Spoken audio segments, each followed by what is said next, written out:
thought I might do a little video for my books and back porch coffee. See what it does. Bye.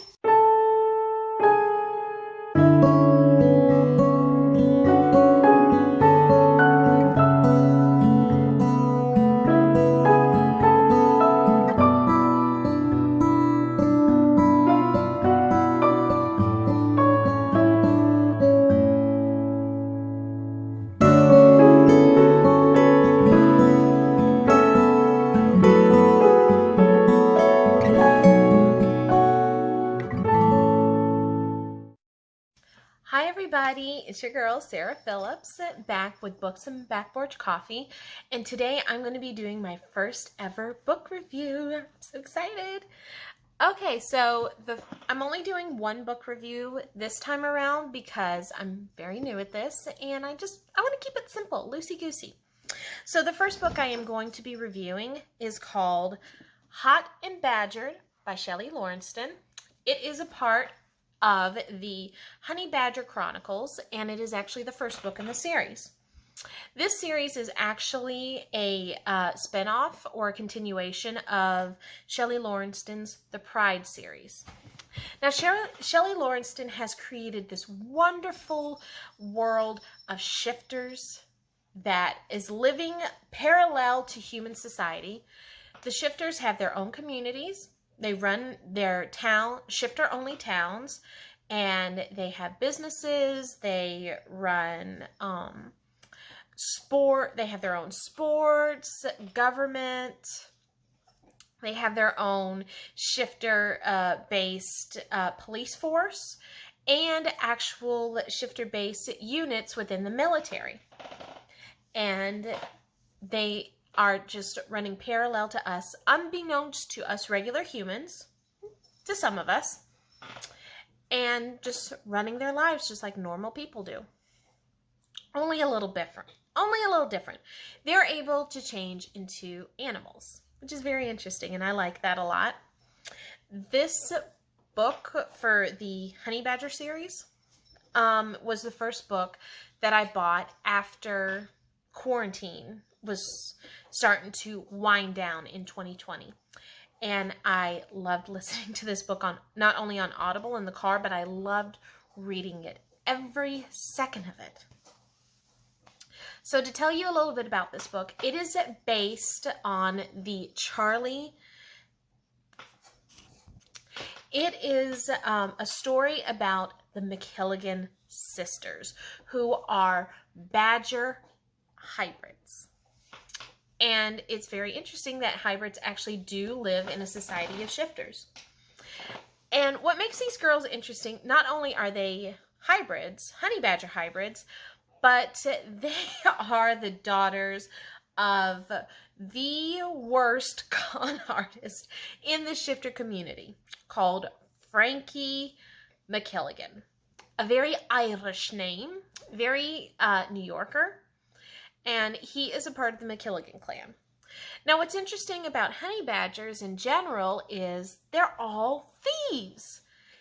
And not just pick-your-pocket thieves. They're master thieves. They're the ones that steal the Monets and the Da Vinci's and everything. They have no problem making up heists, which is very interesting, and I like that. But what makes Frankie McKilligan so interesting is no matter what he does, no matter what con he does, he always loses. He doesn't keep the money. He may get $20,000 out of a con. He'll lose it all for whatever reason.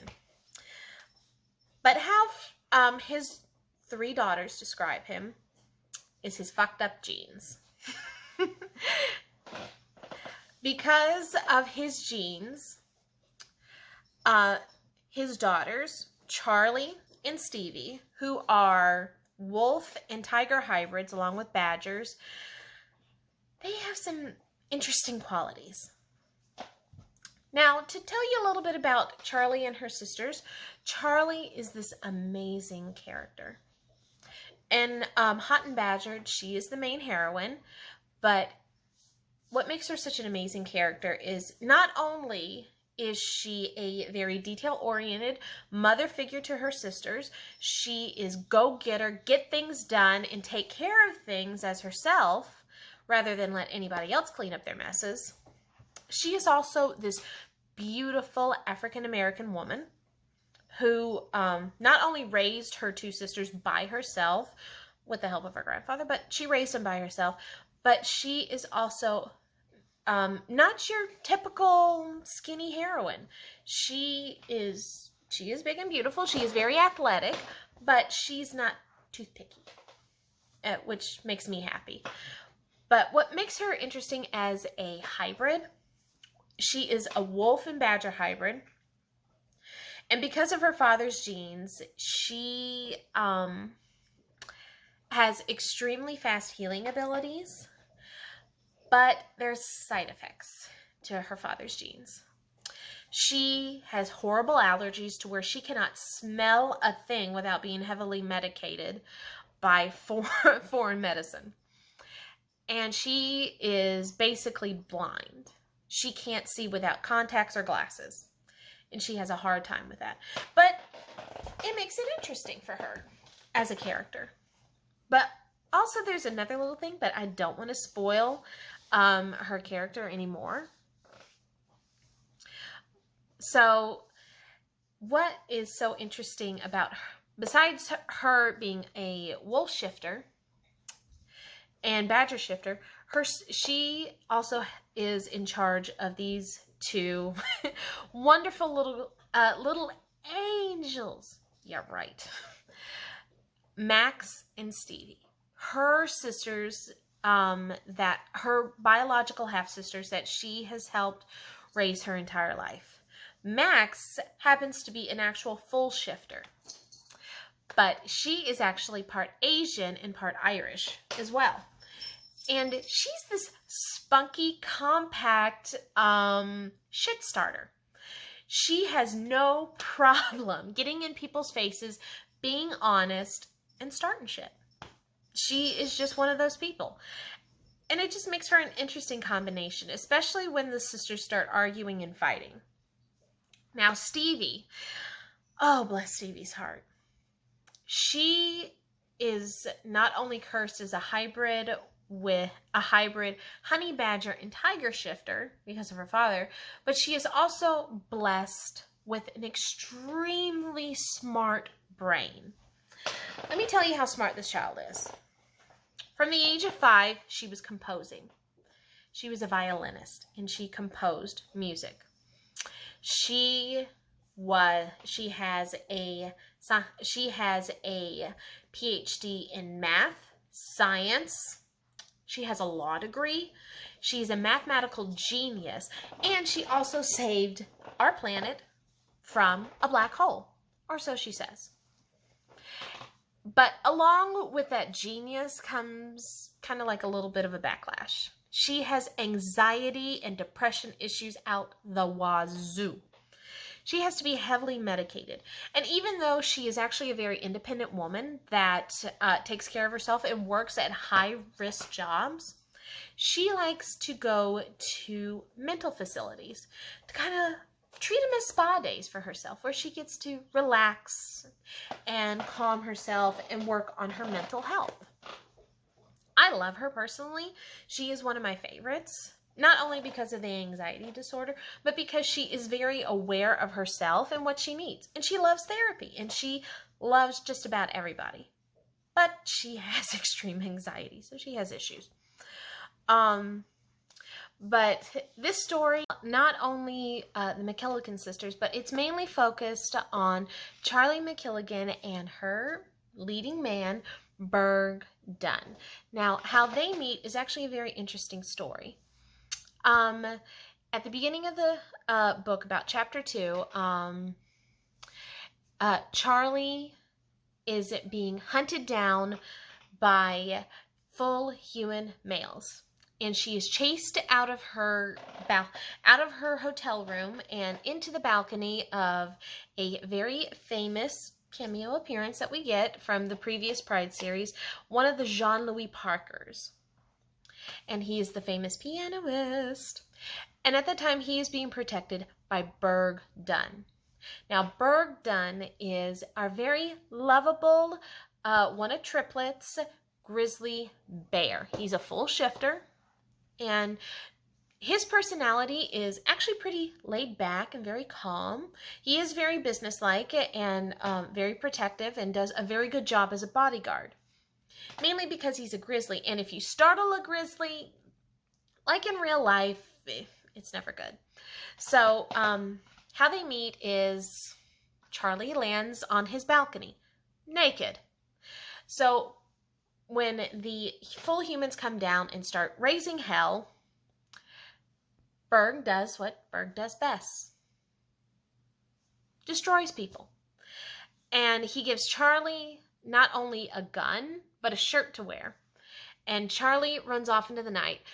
But here's the thing. Charlie can't see him because she isn't wearing her glasses or her contacts, and she hasn't taken her meds, so she can't smell him. So she has no idea who he is.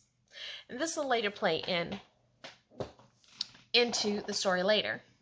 And as I said before, what starts as kind of like a journey for these girls is Max picks up Charlie, and they go to find Stevie.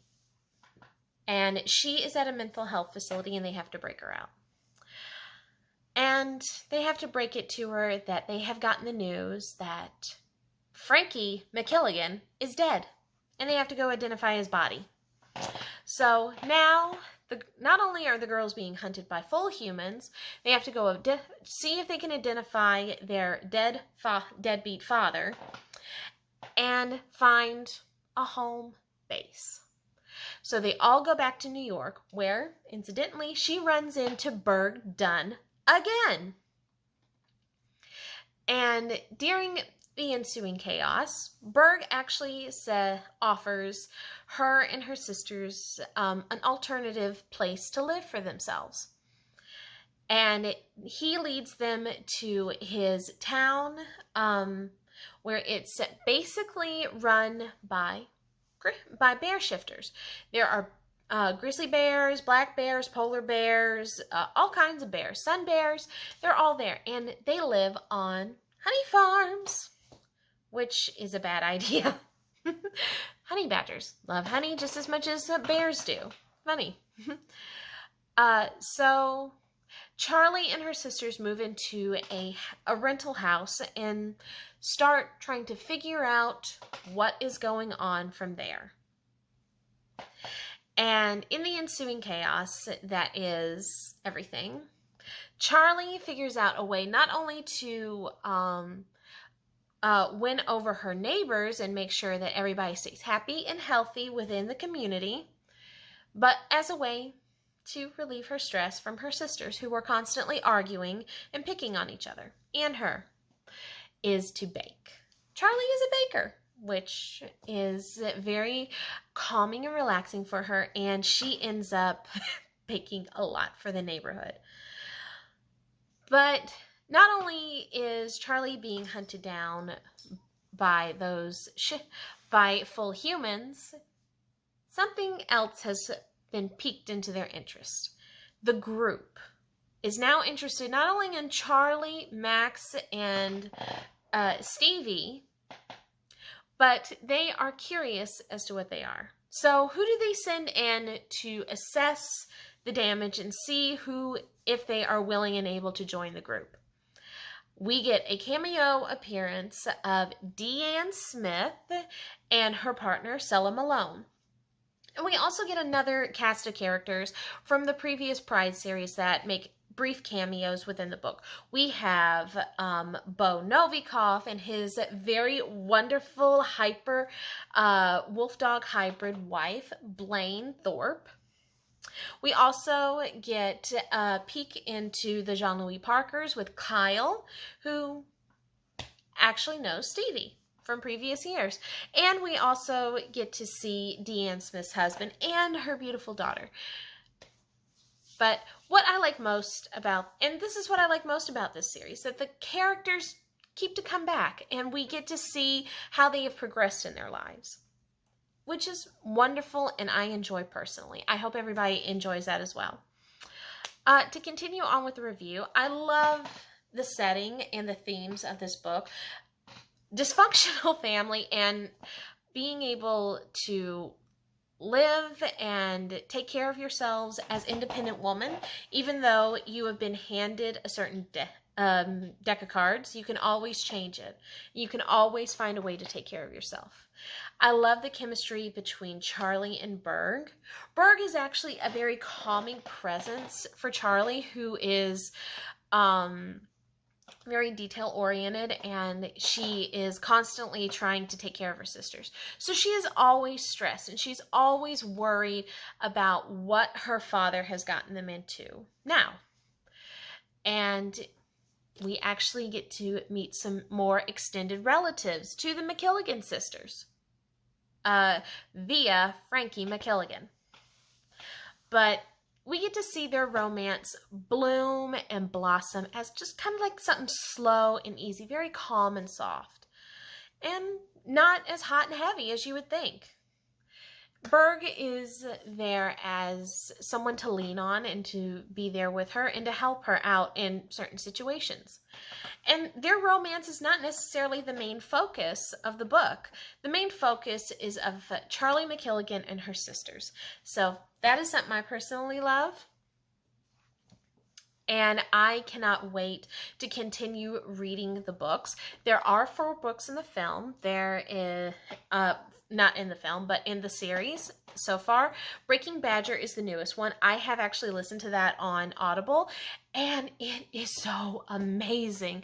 The humor in this series, and honestly, in Shelley Lawrence books, is fun. It's something personal I love. It's dark, gritty, and sometimes it's a little vulgar, but it's fun and it's hilarious and I love it. I love Shelley Lawrence's series so much. I highly recommend the Pride series and the Honey Badger Chronicles to anybody who is interested not only in shifters but in family dynamics, a nice little romance as part of the forefront of the story, but also just to have some kicks and laughs. And if you want to hear about people who can change into different animals and actually explore different cultures and be interactive with different people, this is the story for you. So I highly recommend this. Now, as a kind of a tiny little segue, I am going to show you a couple of books that I will be reading and reviewing in the next couple of weeks. The next book I plan on reviewing is called Bane's Choice by Eliza Days. That's how far I got so far. I'm almost through, which makes me happy. But also, I want to reread and review Wickedly Dangerous. This is a Baba Yaga novel, and I have actually this is actually very new to me, which I like, where we take Russian folklore and turn Baba Yaga into a heron, which makes me happy. Hold on one second. And as you can see, she also has a pit bull dog with her that is very interesting, and I cannot wait to read this again and to review it, because Baba Yaga is very cool in this. And another book that I am looking forward to reading is called A Wolf Apart. I've actually never read anything from Maria Vale, so I'm very interested in this, and this looks pretty cool. I can't wait to read this. Let me know of any other books people would like me to read and review. And as always, my name is Sarah with Books and Back Porch Coffee, and I cannot wait to see y'all again. I hope y'all like this video. Please like and subscribe to our channel if you like it. And as always, please stay happy, healthy, and I hope everyone is having a very blessed day. Thank you, everybody. Bye-bye.